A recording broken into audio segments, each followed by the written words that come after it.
How's everybody doing today? It's Rick from Gardening with Barchuckin. I'm going to go over my soil sample results, so let's hop right into them. Okay, so it's pretty cool. With the University of Delaware, they mail the results, and I also received an email. The email came about 2 weeks after I sent the sample, and the mail came 3 weeks later. So they have a bunch of information in here. In a way, the most important is right here. It has what I called it, in-ground garden, Newcastle County, date received, date sampled, and then the date it was completed, the county agent. Now here's kind of the interesting stuff. So, as I've said many times before, out back I have pine trees, and everybody says that pine trees is going to cause the soil to become acidic. Well, it's neutral and in the optimum level. My phosphorus, now I also said it's not going to show what the nitrogen is, because in this area our nitrogen is kind of free flowing. So during like thunderstorms, nitrogen can increase. During just rain events, it can decrease. So that's something that they actually don't test for. You can get it tested, but it will cost more money for this. So here's our phosphorus, 152, and that's going to be in the excessive. So what I need to do is look for fertilizers that don't have phosphorus. So the NPK, I want to avoid P, which is phosphorus. So I'll be looking for the numbers just to be the first and the last. So the N and the K, which is potassium. Potassium's at 102, and that's just on the lower end of excessive. They consider, and I'll show you the piece of paper in a little bit, that 101 and above is considered excessive. Here's magnesium, 151, so that's in the excessive, and then calcium.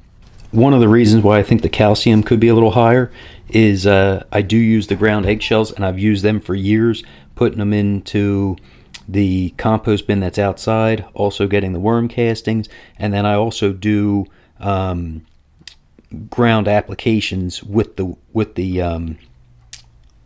eggshells.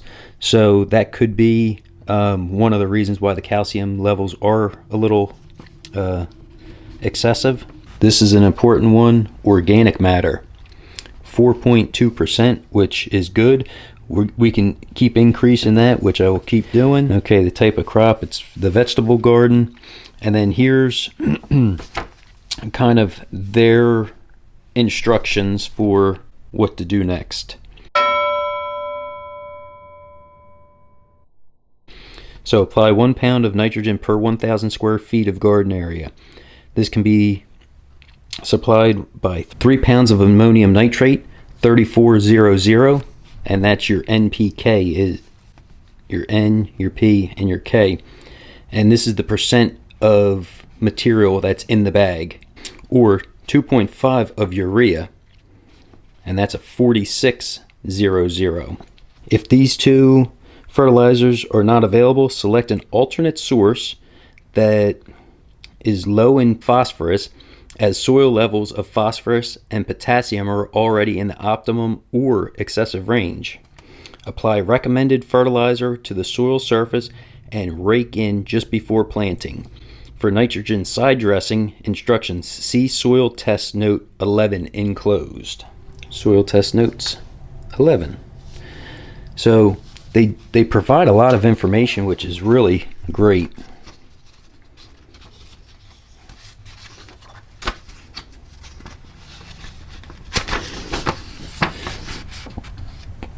So side dressing, organic matter, micronutrients, lime, and additional information. The lime is important because I'm going to go to the next page here in a second. If your pH is out of balance, that can cause an issue with lead. So they also performed a lead test, and it shows the date received 11/11. Like on the other one, here's the sample date, 8, in-ground garden. Shows my sample depth, 6 inches, used for vegetable gardens. Soil lead concentration, 33 parts per million in the soil.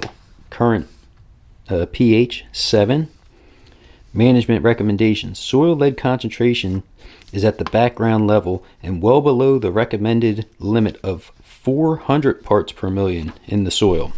Maintain soil pH to 6.5 or higher to reduce the availability of any lead present. Okay? And then note, if growing acid-loving plants like blueberries, azaleas, raising your soil pH to 6.5 may result in poor plant growth. You may wish to maintain lower soil pH and follow other mentioned practices to minimize exposures to any lead present. So if you were growing azaleas, you can have your soil pH less than 6.5 and you're not going to be eating it, then kind of no harm, no foul. But if you're planning on eating blueberries and you had high lead concentrations, it would be better to raise the pH. The plant may not do as well, but you should have less concentrations of lead available for the uptake. So another cool thing, the extension office is pretty cool. They want you to reach out and talk to them. If you have any questions, definitely check your local extension offices out. And then here's more information, explanation of laboratory tests. And here's where I was talking about before. 101 or greater is considered excessive. 51 to 100 is your optimum. And then medium, 26 to 50. 0 to 25 is low. Always like the organic matter with composting. And then here you go. It even goes for special tests for soluble salts, boron, and sulfur. Soil sample test notes. Ooh. So lead in the soil. A bunch of information. This is some good stuff. You guys definitely have to, if your extension office provides it, definitely look into it. And here's where we were talking about before, less than 100. Mine was 33. So soil lead is background levels for urban areas. To minimize exposure, follow good hygiene practices during and after handling the soil. Now as you get down to that 400, soil tested above federal limits of 400 parts per million total lead in the soil. Further testing and evaluation is strongly recommended. This soil should not be used for vegetable gardening. So they tell you right there, if it's above that 400 for the lead, don't use that food for consumption. You do not want to eat it. Even children should not play in bare soil. Children exposed to this soil may require blood lead tests. Contact a pediatrician or the Delaware Division of Public Health for further assistance. So you wouldn't have thought all this just getting a soil sample done, but it's pretty neat information. So I hope you guys found that interesting. I'm very pleased I was able to do the test. For me, it was $17.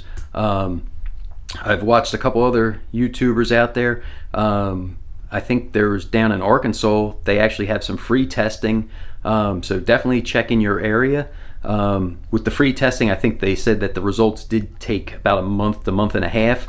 Like I said, I had mine emailed in 2 weeks and I received the hard copy after 3 weeks. So I'm okay with that time frame, and basically it's the end of the season. You know, it's the end of the season, so I just need to know what I need to amend for springtime. If you guys have any questions, drop them down in the comments down below. I'll be more than happy to try to answer any questions you have. Definitely, like I said, don't forget you have that extension office in your area, and it is a great tool to help you for producing either a great flower garden, vegetable garden, whatever. You just let them know what you're trying to grow and they can help you out. Thanks for watching. Have a great day.